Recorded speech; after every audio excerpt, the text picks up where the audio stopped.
Okay, good morning, everyone. My name is Ryan Dividock, Supervisor for the Planning, Zoning, and Land Use Unit in Oakland County. Welcome to today's Planners Gathering. Just a few reminders before we get started. The meeting's being recorded, and if you have any questions, please use the chat window in Zoom and direct your questions to Jim Schaefer. Jim will moderate a question and answer period after the session. It's my pleasure to introduce Kristen Wiltfang and Terry Crowd from the City of Southfield. Kristen's with Oakland County. She's going to give a nice overview of the trail system, the trail vision for the county, and then Terry will take it from there. So, Kristen, take it away. Excellent. Thank you, Ryan. Thanks for the opportunity to join this planners gathering this morning. As Ryan mentioned, I am Kristen Wiltfang. I'm a planner with Oakland County in the planning division, and that's within our economic development department. And I just wanted to show everyone how our department is structured because we have a wide variety of staff that participate within our organizational chart here. So we've got business development, workforce development, veteran services, our economic development initiatives, and our newest division, which is the transit division. And so, as I mentioned, I'm within the planning and local business development group. We have a variety of staff that work on a number of initiatives and programs, mainly our Main Street program, our planning, land use, and zoning, and then our trails, transportation, and environment, which is where I spend most of my time. But we all work on projects across the board. So I just want to take a quick moment to do a brief plug for the Trail, Water, and Land Alliance. If you're not familiar with this group, I hope that you'll contact me and join us for one of our quarterly meetings. But it's an opportunity for our trail groups, our land conservancies, watershed councils, planning folks, and parks and recreation folks. We get together on a quarterly basis. We share information. It's a great networking opportunity. We provide grant letters of support for projects, so keep that in mind.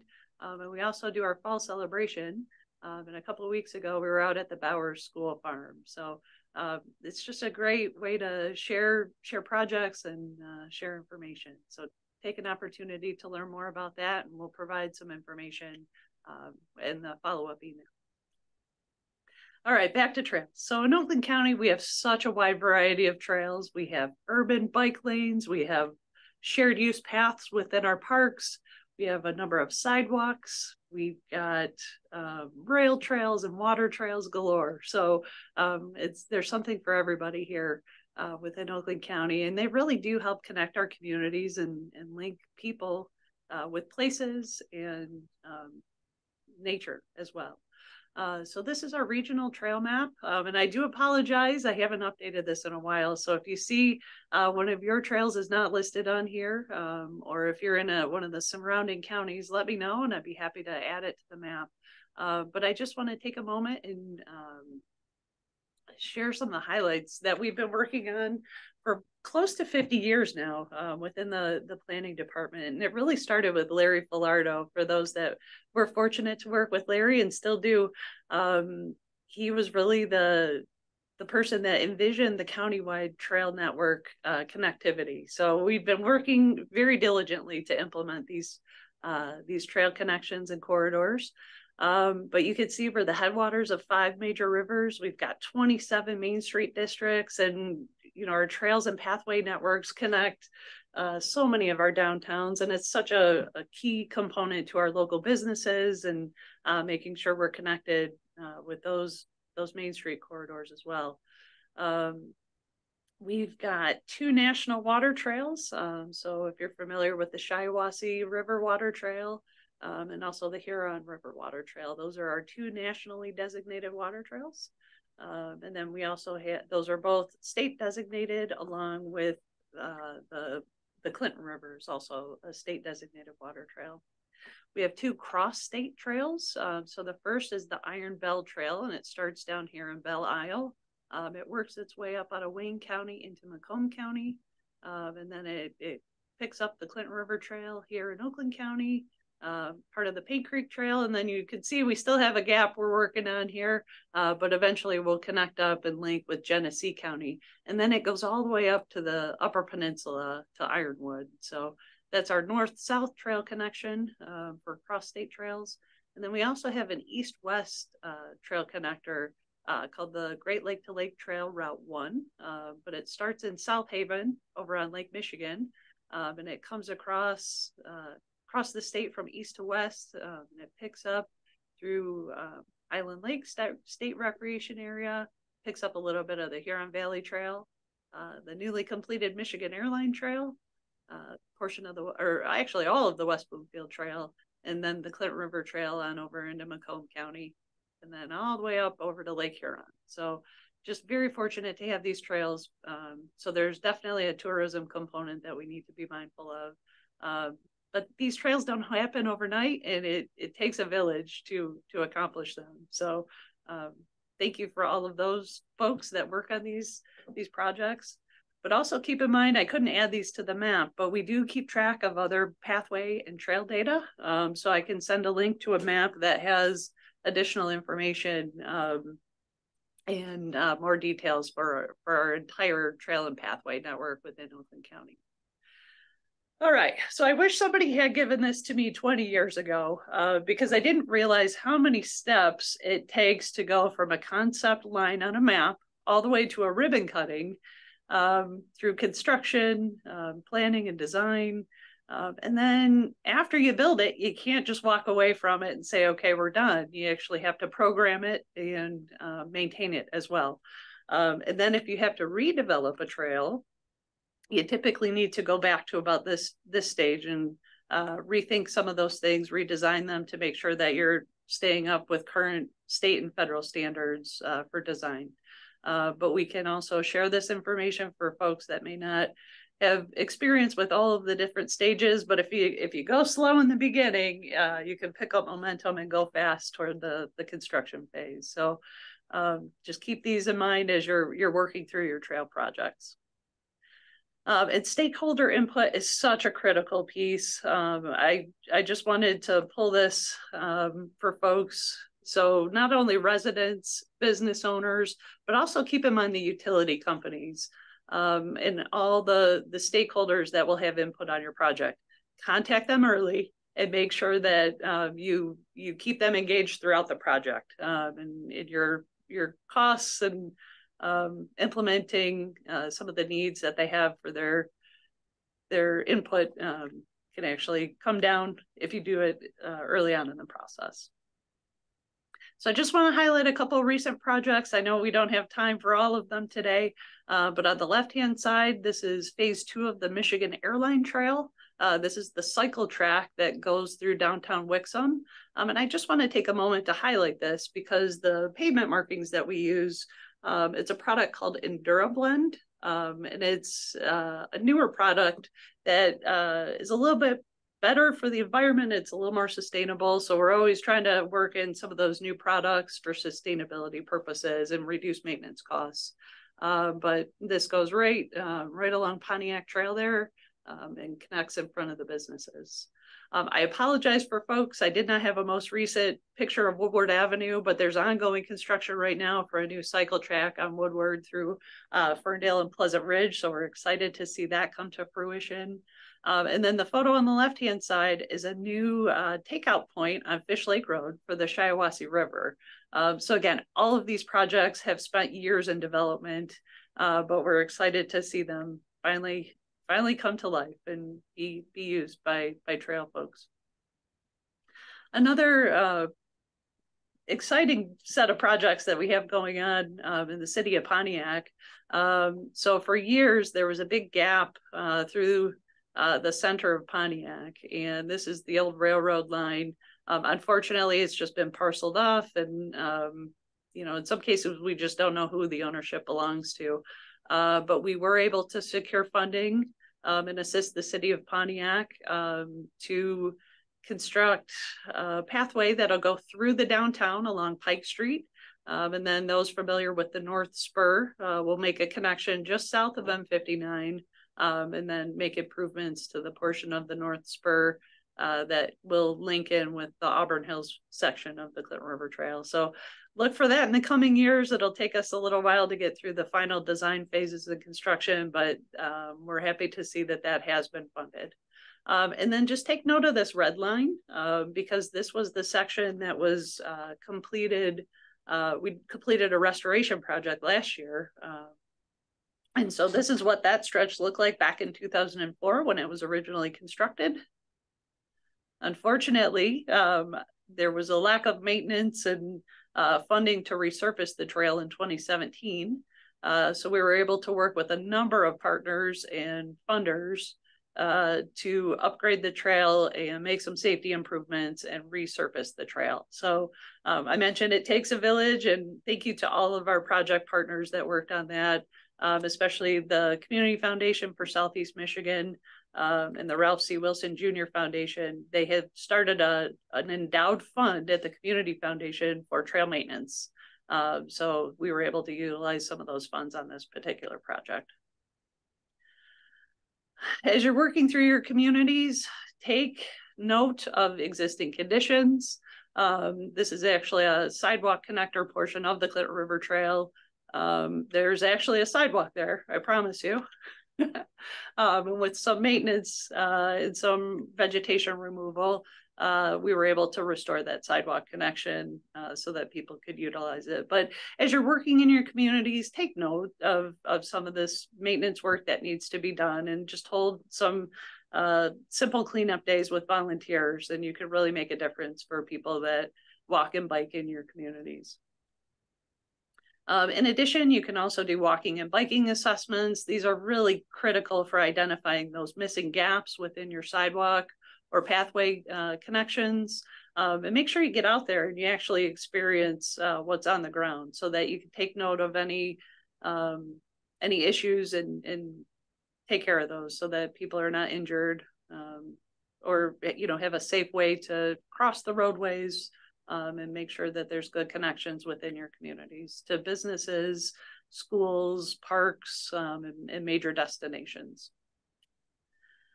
I mentioned road crossings. So we're seeing more and more of these things pop up all over the county. So the hawk beacons and the rectangular rapid flashing beacons are two pedestrian activated signal types. The Michigan Airline Trail and John Hensler, the trail manager, has done a great job to create some informational brochures. So the link is at the bottom of the page here. But if you have these popping up in your communities and you're confused about what to do and what drivers need to do, these educational materials are really helpful. So there's also some videos in addition to the brochures. Trail safety and etiquette and enforcement. This is critical across all the different user types. As we see more and more user types, if it's an equestrian, a cyclist, a pedestrians, we just want to make sure that everyone's being respectful and utilizing the trail safely. So please keep this in mind. Not every community has law enforcement out on their trails, but you will occasionally see the sheriff's department. They do have a equestrian unit that they'll patrol. I know the Paint Creek Trail utilizes them quite frequently, but some local communities also have bike patrol with their law enforcement too. And I mentioned, or I have a photo on there of the e-bike sticker. I know e-bikes are becoming more and more popular.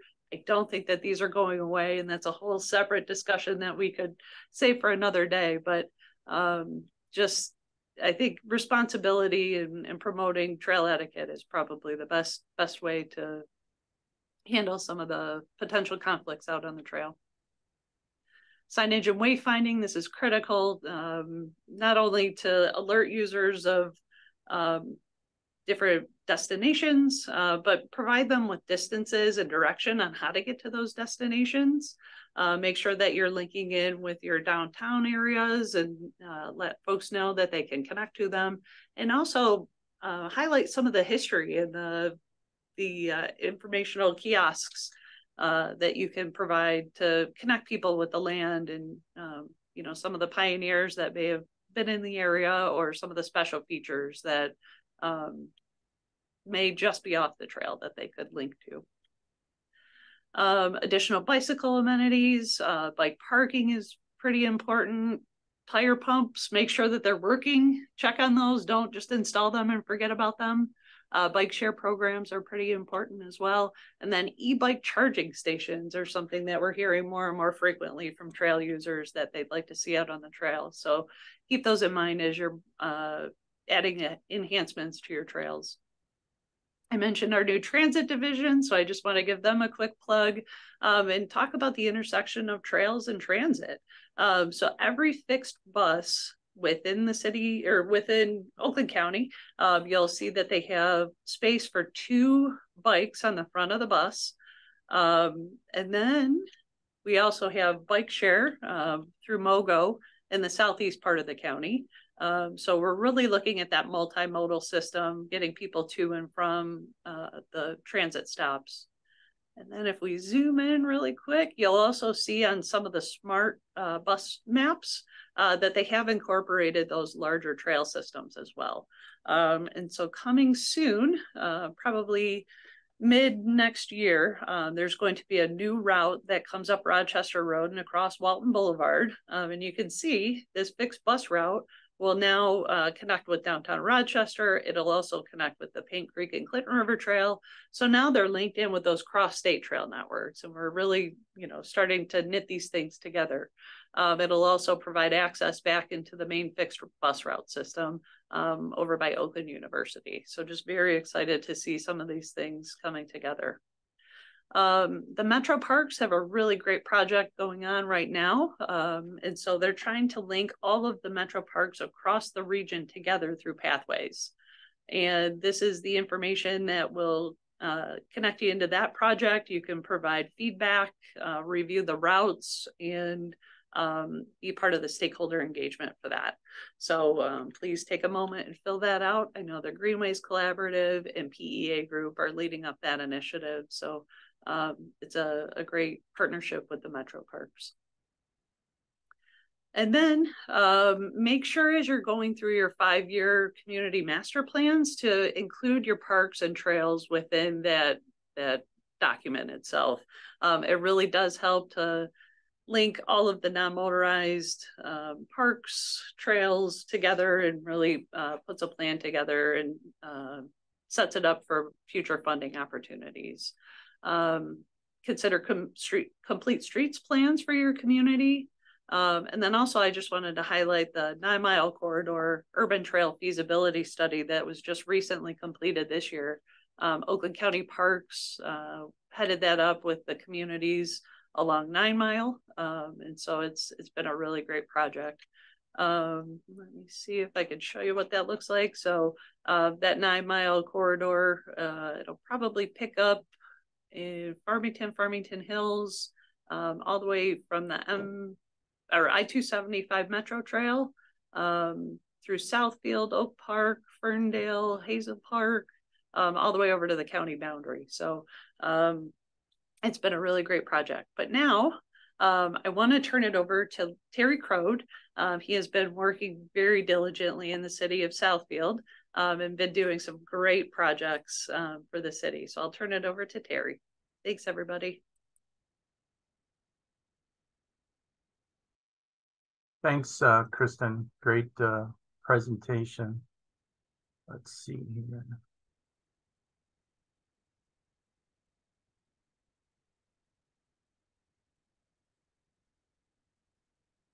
Can everyone see my screen now?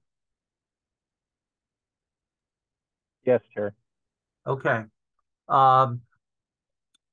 Before I came to Southfield in August of 2010, I had the opportunity to work with Anita Twardesky on the Downriver Links Greenway initiative, as well as worked on the Michigan Airline Trail doing the master planning for Wixom, Wall Lake, and Commerce, and been keeping tabs on the development of those projects, which is very exciting, and try to take all that I learned from regional planning to incorporate into the city of Southfield.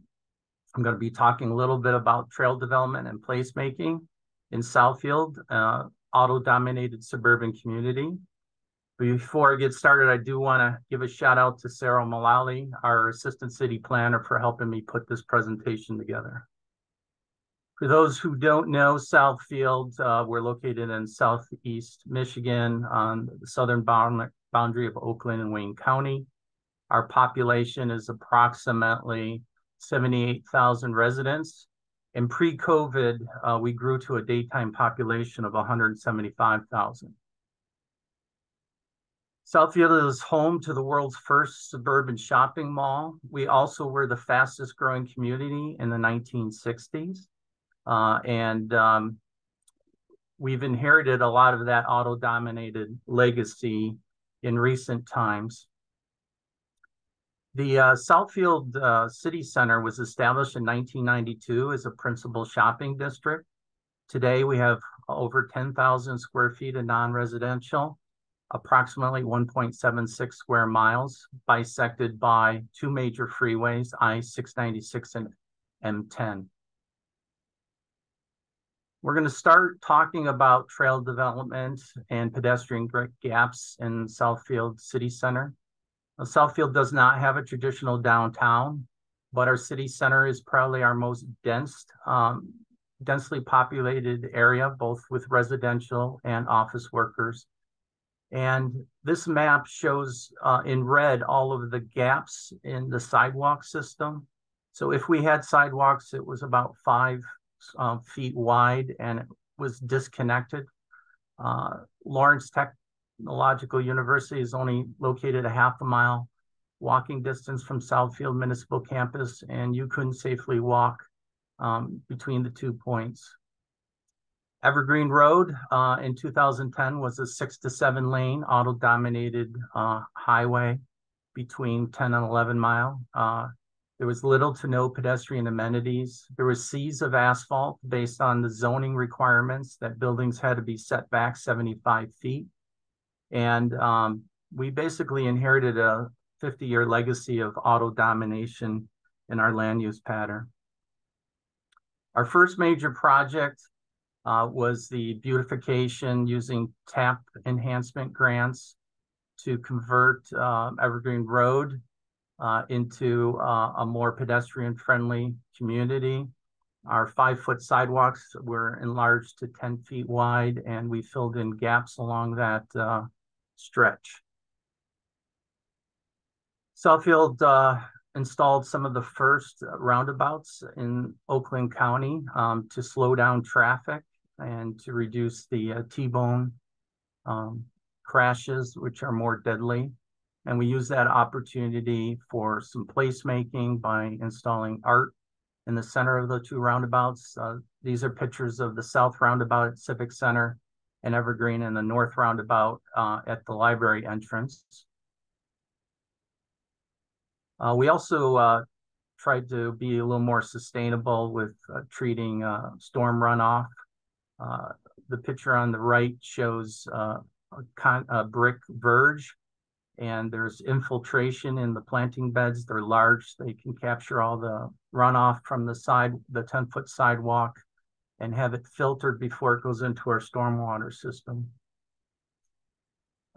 The front lawn of City Hall was created, my understanding, by Phil when 696 was first developed. And the lawn was established to be revered and not to be used. And one of the first projects we did with the city center in cooperation with the city is to create a loop around the park to activate it and to provide more accessibility for the different events that the city hosted throughout the year. 3 1/3 times around is a mile. When Northland closed, many of our walkers relocated to the municipal campus and used the interior of the pavilion for walking in the morning. And then when the weather is nice, they use the front lawn loop. And what that did was it started to show people that we actually were activating our pedestrian space. So even if you were in a car driving up and down Evergreen, you started to see life and activity. And we built 2/3 of the front lawn loop as Evergreen Road was being constructed in 215 and 216 so that we could make that connection to the new 10-foot wide sidewalk on the east side of Evergreen. It also promoted heart-healthy activity, and as you know, there are many benefits by getting out in nature. Nature bathing or forest bathing has been shown for emotional and health well-being. As we started developing our trail system, we started to create complementary streetscape and pedestrian elements. When I first came to campus, I believe we had 22 different types of trash receptacles. So we established a brand and a look, which we call the international look. We didn't have necessarily, again, a historic downtown, but we wanted to establish a unique district that was unified by its streetscape elements, which are shown in this slide. Once Evergreen Road was completely renovated, we started to get some support on council and others that City of Southfield could be transformed to a more pedestrian and bike-friendly community. One of the best compliments that I would get from people who had worked here or lived here and hadn't been in Southfield in a long time when they were traveling up Evergreen was they were blown away by the transformation. So I knew it started to have some relevance. We started to look at other stretches of the city center that had no sidewalks at all. And our next phase was to focus on the Northwestern Highway Service Drive between Civic Center and Losser, which is shown on this slide here.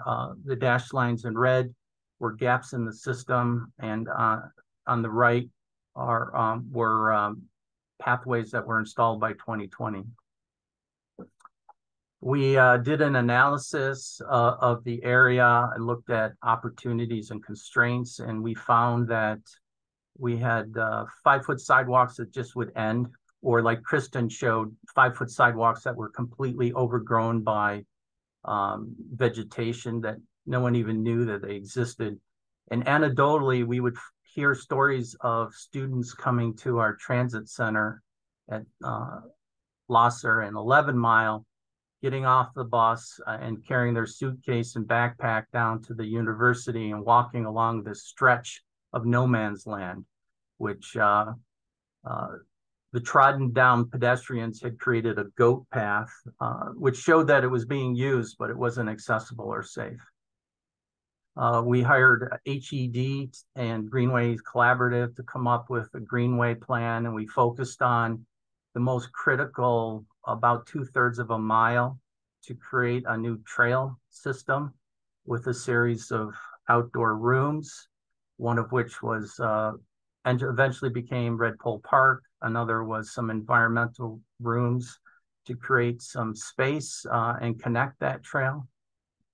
The picture on the left shows the existing conditions back in 2014, 2015.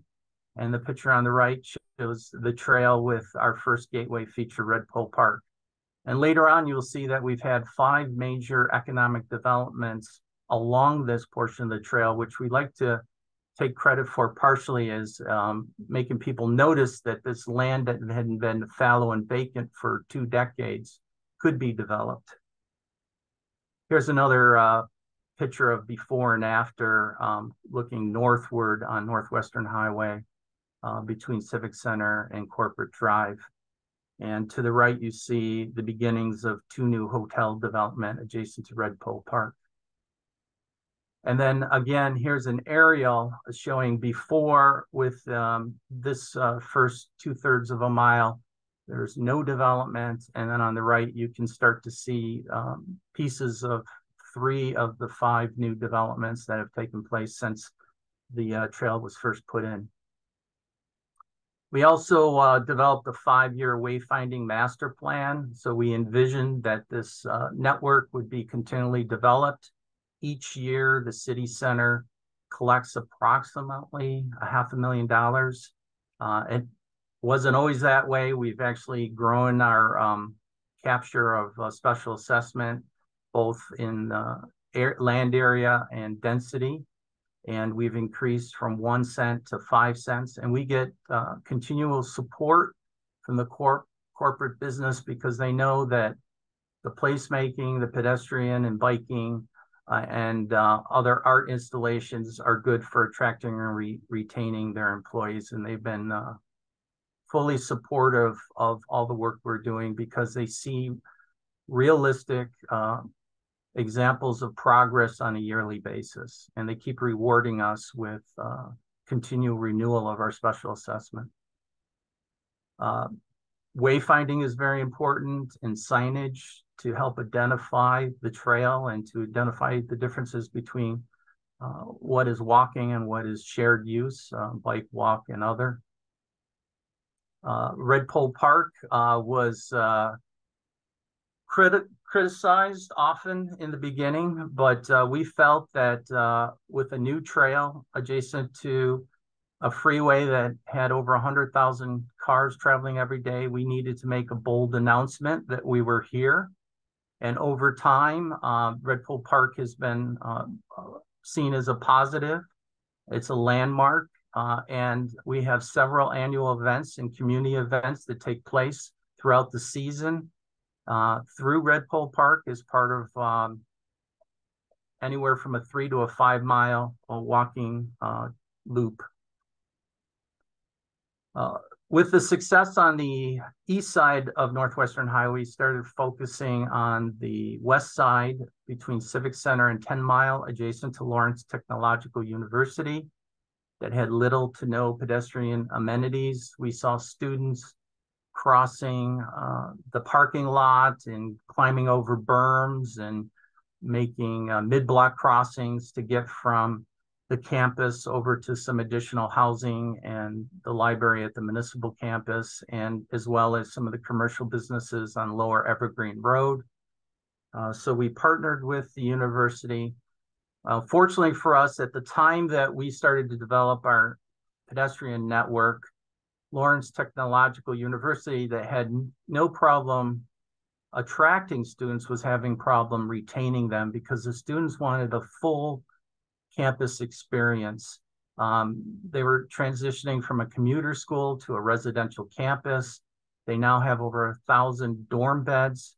They have 28 men's and women's sports teams. Those students come to campus early in the summer for programming and conditioning, and we have a full cycle of a captured body that lived there and take advantage of our trails and our bike share network. So we partnered with the university on another TAP grant. They put up some substantial matching dollars, and we took a stretch of about 3/5 of a mile that had no sidewalks at all, and we created a 10-foot wide pathway.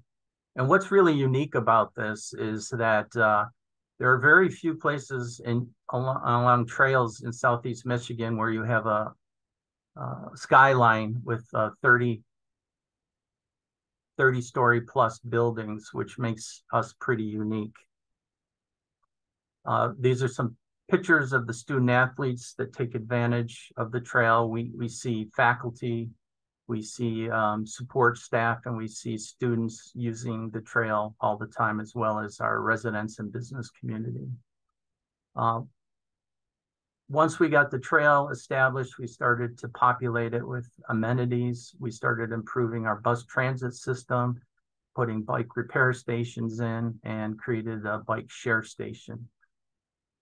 Art is an important part of our placemaking. When we purchased Northland Center, we acquired about 15 pieces of art. That was the mayor, Siver, who was the councilman then, borrowed about $500,000 through the auspices of the Friends of the Public Arts from the city, and raised over $600,000 to purchase the Northland collection for preservation and installation throughout the city. And once we started to establish some pieces from Northland, we actually got these 3 pieces donated to us by other art lovers and art owners because they saw that Southfield was serious about art. And all we had to do was pay for the transportation and installation of these pieces. One of the things that I wanted to do also was to have constant pleasant surprises along the trail. I've given a presentation at the National Planning Conference that our trail is not along a former railroad or scenic river. So we had to work harder to get people to come and use our trail. We have approximately 20 whimsical bird houses along the trail. We've established bat houses to help with the environment. We have 6 dog treat stations now, and one of our planners goes out weekly and makes sure that the dog treat stations are clean and filled with dog treats. And we see a lot of dog walkers out there, and people stop us and say they appreciate that. We also have the dog waste stations as well. And then I learned with my work on the Downriver Link Greenways and attending some National Park Service workshops that interpretive panels are important for creating understanding.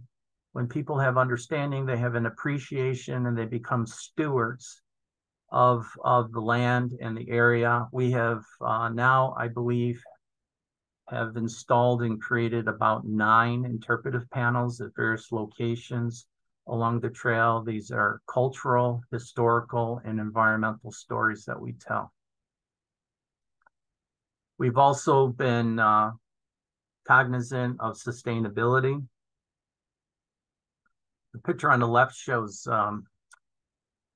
2 retention ponds that were previously overgrown, and working with the owners, we had those cleared up and cleaned and restored to their original capacity. And the third one on the right is a new retention basin that was created as part of some development. And one of the our latest projects that I'm pretty excited about is the monarch butterfly shown on here on the right. It's about a 14-foot tall sculpture located adjacent to a new piece of pathway at Eaton Corp. And we're using that not only as a whimsical piece of art, but to help to tell the story about sustainability and our loss of our pollinators in our urban environments. And here's another picture, and you can see we have an interpretive panel, we have the art piece, we have a respite station, we have a signage that tells who the artist was and what the materials were made and when it was installed. And we also plan to do a substantial pollinator garden this fall and spring around that sculpture. As we developed our fragments of city center trail and we started connecting pieces, we started to actually develop a trail system that people could go out and utilize. We are now on our 5th edition of our trail map and brochure. We like to change it up every year or so as we continue to add. We have trailheads, we show where parking, restrooms, bike repair stations, EV charging stations, and we list all significant public art and cultural sites along our trail. Placemaking, as I said, has been very important to us. The 2 pieces on the left are Boy and Bear, an Etrog piece that we acquired through Northland City Center's acquisition of their art.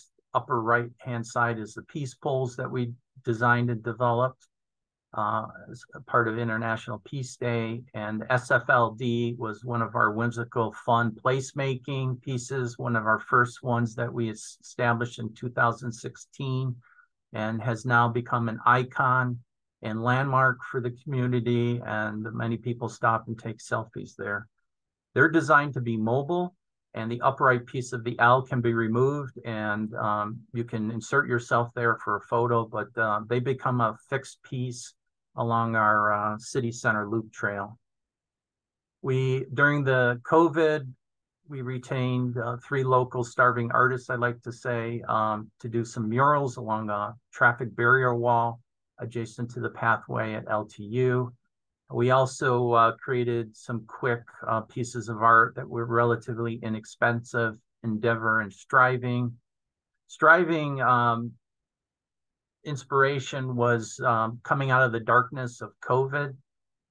The 7 bands of the rainbow were used as inspiration, striving to their ultimate form. And again, that's been one of our popular pieces that we did relatively inexpensively, working with our sign manufacturer. We also felt that we needed a African-American artist, being a community that's predominantly minority. We retained Dr. Hubert Massey, who's world-renowned and has done a lot of work. The African-American Museum down at the Huntington Place, muralist. And we retained him to work with us in 2020, 2022. He held 2 town hall meetings virtually because it was COVID. We got input from the community, and he is telling the story of the city of Southfield from the first peoples, the Potawatomi, through today, developed designs for 9 panels. We've raised money and installed 6 of them along the trail at LTU. And we also invited the public at two different times to come out and participate in putting the mural together, similar to a paint by numbers. And I probably participate in that and put up a couple pieces, including the ones that represent Redpole Park, which was a lot of fun. I referenced that as part of our sustainability and to talk about the blight in our urban pollinators, we have designed and developed a pollinator garden in cooperation with Eaton Corp. City Center just recently approved the installation of this major pollinator garden. The beginnings will be start soon this fall, and then we'll have a spring planting, and then probably a phase 3 in fall of 2024 to fill in anything that didn't take hold. But again, this is another opportunity to do placemaking along the trail. It's important to celebrate success. We've had ribbon cuttings. One of the things that I was really excited about, we got LTU Marching Band to perform for us down the trail when we opened up the portion of Lawrence Tech's trail between Losser and 10 Mile. Last winter, we did a pop-up horse and carriage ride for 2 hours and had a donut bar, coffee and donuts given out. And it was just a spectacular event because we had 18 inches of fresh snow that happened the day before, and it just created a very picturesque opportunity. And we invited our friends and supporters from our corporate business to participate. There was no charge, and it was a great event. I know people are calling for us to do that again. We also know how important the digital age is and marketing through social media. So we've created a Pocket Sites tour. It's a virtual tour of our 20 plus pieces on a loop within the city center. We continue to improve our transit stops along the trail and to create pedestrian respite sites approximately every 1/8 mile along improved trail areas. And as I said, Redpole Park was criticized in the beginning, but now we get Instagram and other Snapchat, geo filters with people taking photos. We've had dancers, we've had yoga instructors, we've had artists, we've had just everyday people that drive by and they stop to explore. We had a couple people from Canada was wondering what was happening there.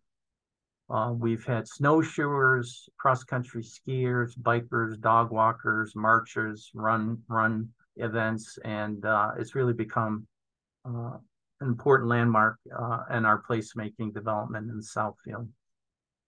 Again, you can go to pocketsites.com.tours, search for Southfield. We have 2 virtual tours that overlap with each other. One is focused just on the art within the district, and the other one talks about historical and cultural sites as well. One of the important transformations once we started to develop our system was to create and establish a bike share system, which I think we're going on year 5 or 6 now. We had a little bit of hiatus during COVID, but we have 9 bike stations, 36 bikes, 1 trike, and we provide it at a low cost. We continue to extend our city center trail looking towards the 9-mile corridor that Kristen had talked about. We're looking at connecting the city center to the Northlands Center development. Northlands master plan includes a 1.5-mile perimeter pathway. And then ultimately, Southfield was one of the 6 communities that participated in the 9-mile Greenway corridor linking I-275 to I-75. And then eventually we see that as the ability to link to the Joe Louis Greenway via Livernois. These are just some quick segments of pieces of 9-mile that the city has developed, has funding for, or is in the preliminary engineering stages. And then I think, to close out here, we've taken trail development to a whole new level. It's been adopted in our last 2 master plans. And we've developed over 22 linear miles working with the city engineer on opportunities to either expand 5-foot sidewalks or to fill in gaps. And we're starting to really connect our network within the city and then connect to other trails in the region. And finally, I just wanted to mention that trail development and placemaking can, in a small part, spur economic development. We've seen that with the development of corporate office, of a convention banquet facility, 2 major hotels. The hotel owners said they specifically chose this site because they wanted to be located adjacent to Redpole Park. I've been inside the Hampton Inn that was opened up, and the corridors, you walk out of the room, and if you look west, every one of them has a view of Redpole Park, which is pretty exciting. So with that, I wanted to thank everybody for giving us the opportunity to talk about placemaking and trail development in the city of Southfield, and I'll be happy to answer any questions anyone may have. Thank you. All right, excellent. Thank you, Terry. We do have a number of questions, and thank you, Kristen, also. Excellent presentations, both. First one is a comment, Joe Ferrari in Oxford. For you, Kristen, if you need latest Oxford Township safety map, please let them know. Thank you. I will follow up with you. All right. Next question. How do we measure trail usage, economic impact, and similar data? And is any of this available to the public?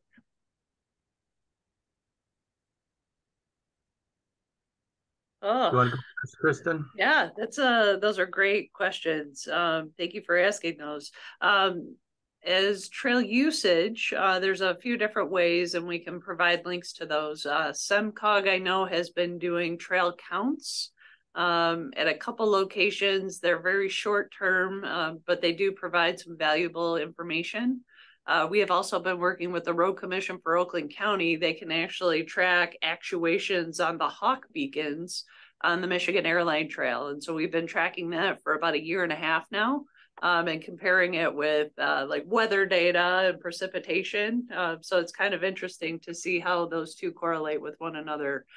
There's also trail counters. There's a variety of products that will track that over time. And we can certainly provide you with information on those when we send out our information sheet in the email after this presentation.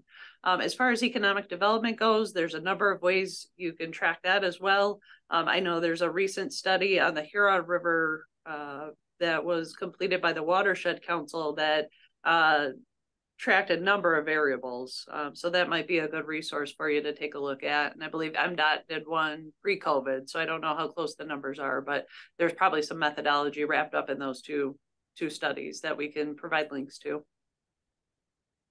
And I'll just add that we haven't done a deep dive on analytics. Our bike share program does provide metrics on usage, but I can tell you that just anecdotally, You can visually see the amount of people on a nice day walking, biking, and using our bus transit system.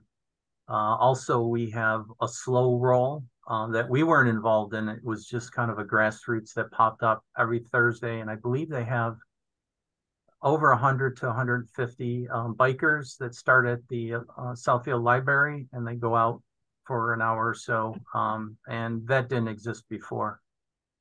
What I'd like to see, I think, true success would be a bike shop or bike repair station somewhere along our trail. But we definitely are seeing more activity on our pathways and sidewalks since we've started connecting points A and B.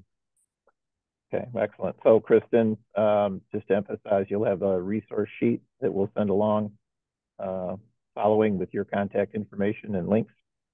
That is correct. Yep, and we'll make sure to include all the references we made today, and then also some potential new funding opportunities that folks may not know about. Okay, excellent. Next question, is there a plan for the expansion of Oakland County public transit and a map for its routes? Yes, on the county's website, I know that they've been working very diligently on updating the transit information. So we can drop that link in the chat. I don't know if we have ability to do that, but just do a Google search for Oakland Transit for Oakland County, and you'll pull up a lot of additional information that is being updated constantly. Right. Next question, regarding the 9-mile trail, would there be an opportunity for Novi to be involved? How far along are those plans? Harry, I don't know if you've been involved with that process a little bit more. Yeah, I mean, I don't know if you could. We had the preliminary master planning done. I think we're working on a wayfinding signage program. And as far as Novi, where I live, we are, the ultimate goal is to connect to the 275 trail right there at Haggerty and 9 Mile. Each of our communities are at various stages of development of the trail with their own funding, but we're hopeful that we've applied for some additional funding looking towards more regional connections. All of this is going to take some time, but there's a lot of enthusiasm from the communities, and I think we're going to get across that finish line sooner than later.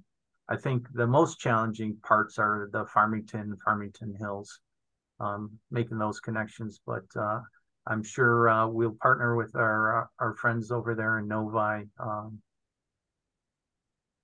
as needed.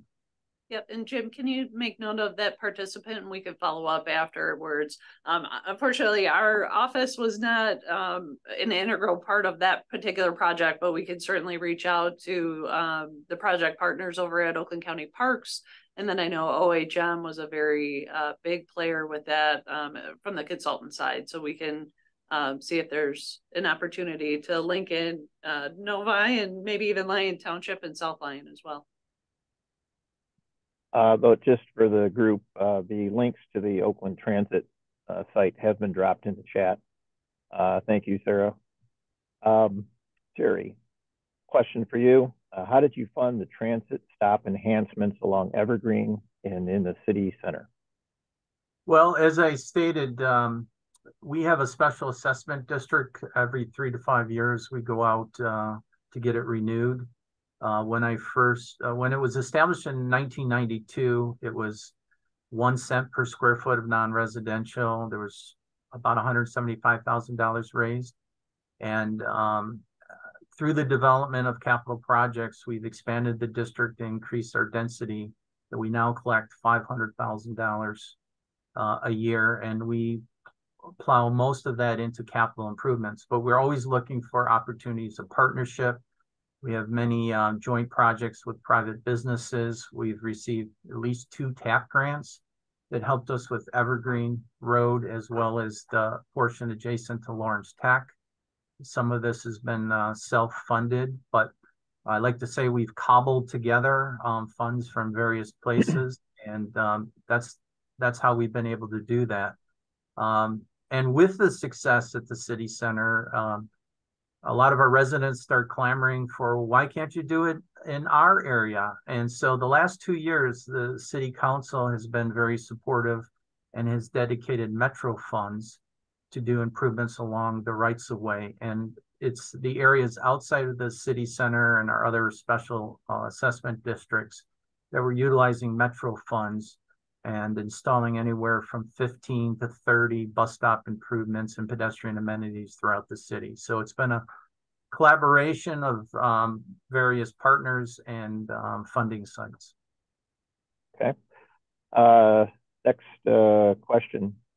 Residents in our small sliver of township along West 14 Mile Road between Inkster and Franklin would like to have a trail along the road to safely navigate this 1 mile stretch of dirt road. Is there a trail we can connect with by doing so? So it's West 14 Mile between Inkster and Franklin. Jim, if you could also just take note of who that participant is, and we can follow up afterwards. Yep. We can dive into that area a little bit deeper and take a look at the maps that we have available. Okay.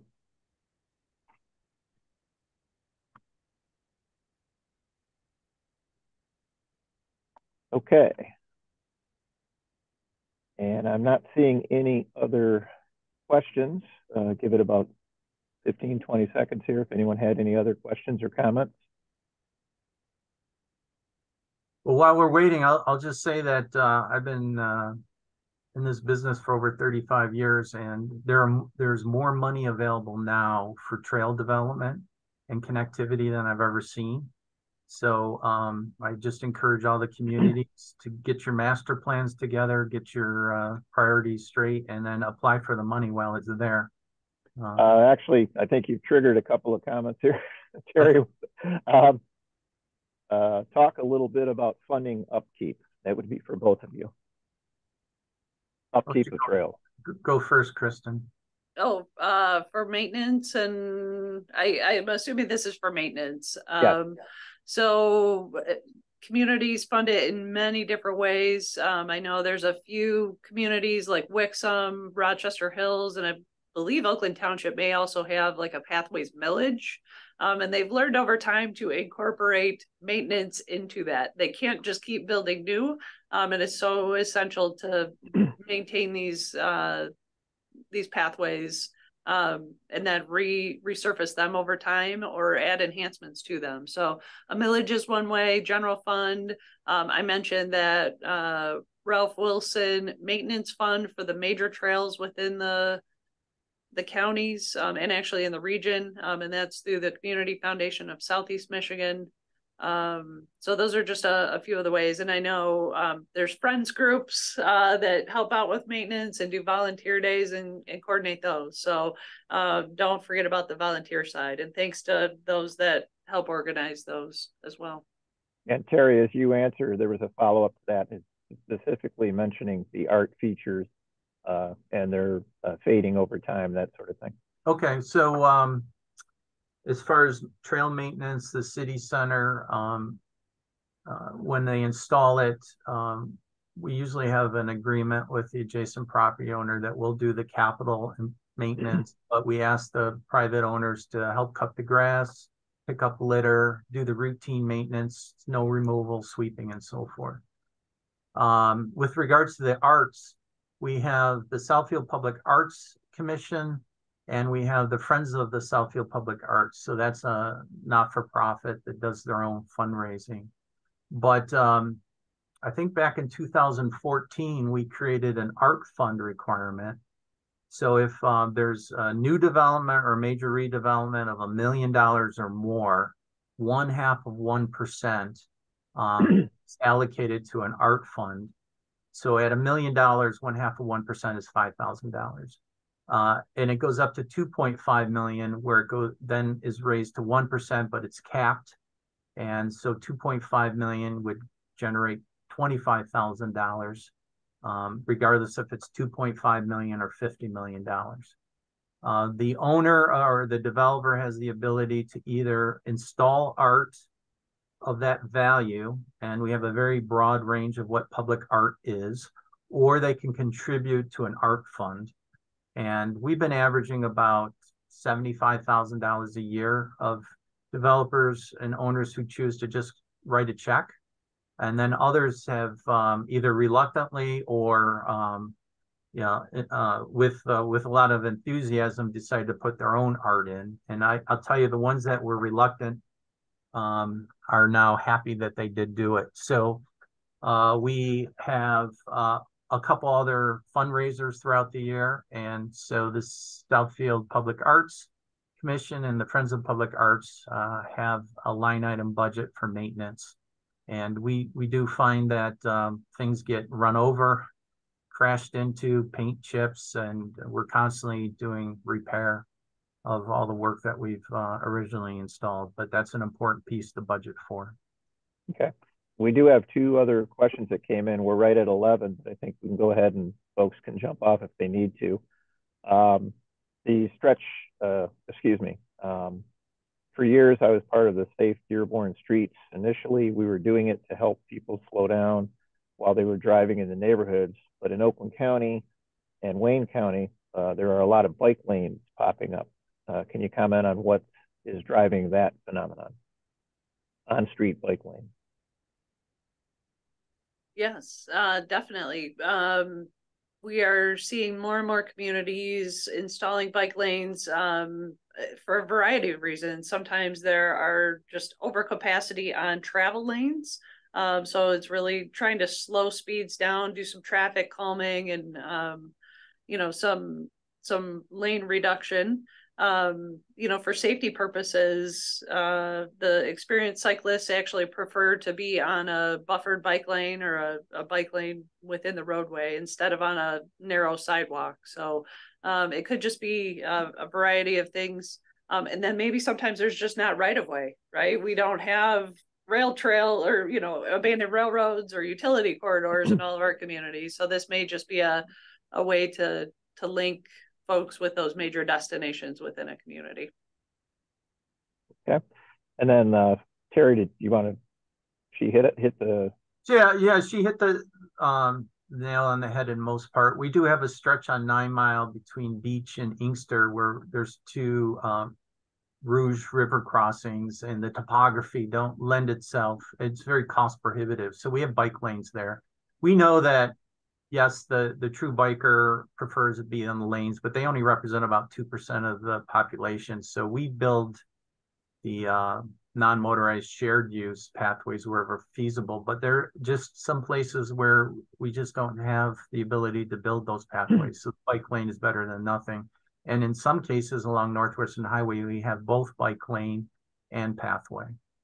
Okay. And then last question. Thank you for the presentation.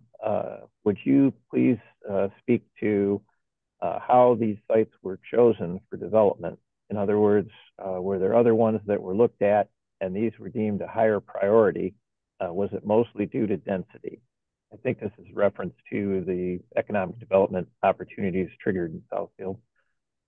Yeah, there's really two reasons. It's the area and the city center provided a annual funding source, first of all, but it was our major density, and we're government service, private businesses, and education were all located within a half square mile of each other. That was the impetus of it. And then we looked at the ability. One of the knocks that we constantly get when we talk about our city center trail is that it doesn't connect anything regionally. And we were just very excited about the opportunity to participate in the 9 Mile Greenway corridor because we see that giving our residents the ability to connect to the major trail network throughout Southeast Michigan. So those were the two primary reasons that we've focused in the areas that we have. Now we have done other trail development adjacent to roads that have been redeveloped because the way we look at it, a lot of times we're getting 80 cents on the dollar from federal government to do the development. And if we have the opportunity to improve or install shared use pathway adjacent to new road projects, we've been taking advantage of that. Okay, excellent. Well, I'd like to take this opportunity to thank both of you, Terry and Kristen. Excellent presentations and very good follow-up and feedback from our participants. Ryan? Yeah, thank you both, Terry and Kristen, for your presentations and sharing your experiences and knowledge over many years of doing this planning in this industry. Thanks for all of you for sticking around too. Just a couple things. On November 29th, we'll have friends from SEMCOG here to deliver their 2050 regional forecast, and we'll drill down into Oakland County, kind of past, present, future by the numbers at that session. And also for those who are interested in doing something in person with us, on December 5th, we're holding a planners gathering at the Sylvan Lake Community Center. We're going to share just an opportunity for communities to share some of their successes over the past year and share what's upcoming in 2024. So once again, thanks for joining us today, and we'll see you next time. Thank you.